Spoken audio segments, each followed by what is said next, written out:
পরিবার জয়েনিং করে তাদের জানাই স্বাগতম। আজকে যারা বেটি ব্যক্তি মুখে জয়েনিং করে তাদের জানাই স্বাগতম।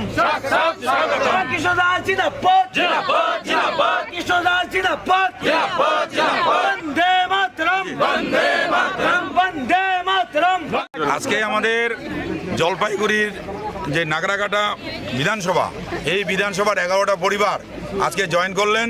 এই 11টা পরিবার জয়েন করাতে আমাদের দল আরও শক্তিশালী হলো এবং সঞ্জয় গুজুরের জিতার ব্যাপার নিয়ে আরও নিশ্চিত হয়ে গেল। এতটুকু বলতে পারি, আরও দিন দিন ভাঙবে। দেখবেন আমি যেভাবে বলে আসছি যে জয়েনিং প্রচুর আছে, আমাদের সময়ের অভাব একটু আছে, প্রচুর জয়েনিং আছে। আরও দেখবেন এই ব্লকে আরও বড় বড় জয়েনিং হবে। আমি এতটুকু বলে দিচ্ছি যে বিজেপিকে একদম ধূলিসাৎ করে দেবো।